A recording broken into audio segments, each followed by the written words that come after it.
भारत को आलमी सतह पर एक और धचका। अमेरिका ने भारतीय प्रॉक्सी बलोचिस्तान लिबरेशन आर्मी और उसके झेली ग्रुप मजीद ब्रिगेड को गैर मुल्की दहशतगर्द तंजीम करार दे दिया।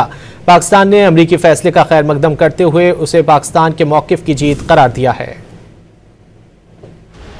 अमरीकी महकमा खारजा ने BLA और इसके झेली ग्रुप मजीद ब्रिगेड को गैर मुल्की दहशतगर्द तंजीम करार दिया। जारी एलामी में कहा गया कि 2024 में BLA ने कराची एयरपोर्ट और गवादर में खुदकश हमलों की जिम्मेदारी कबूल की थी।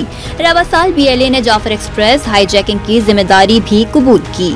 अमरीकी वजीर खारजा मार्को रूबियो का कहना था कि फैसला इंसदाद दहशतगर्दी से मुतालिक ट्रम्प इंतजामिया के अज़म का इजहार है। मार्को रूबियो का मजीद कहना था कि किसी तंजीम को दहशतगर्द करार दिया जाना दहशतगर्दी रोकने का मौसर तरीका है। BLA को कई हमलों के बाद 2019 में स्पेशली डेजिग्नेटेड ग्लोबल टेररिस्ट तंजीम करार दिया गया था। वजीर ममलिकत दाखिला तलाल चौधरी ने कहा कि दहशतगर्द करार दी गई फितनल हिंदुस्तान की इन तंजीमों की फंडिंग मुख्तलिफ मुल्कों से होकर पाकिस्तान पहुँचती है। अनकरीब इन प्रॉक्सी के स्पॉन्सर्स को भी दहशतगर्द करार दिया जाएगा। तलाल चौधरी ने कहा कि फील्ड मार्शल सैयद आसिम मुनीर के दोनों अमरीकी दौरों के सम्राट नजर आ रहे हैं। वजीर आजम, वजीर खारजा, वजीर खजाना और वजीर दाखिला का किरदार भी अहम है। दहशतगर्दी के खिलाफ पाकिस्तानी मौक़िफ़ की एक बार फिर तायीद हो गई। इंडिया पहले जंग हारा और अब इनका बयानिया भी हार गया। वजीर आला बलोचिस्तान सरफराज बुगटी ने भी अमरीकी फैसले को सराहा। कहा कि BLA और मजीद ब्रिगेड तवील अरसे से मासूम शहरियों का खून बहा रहे थे।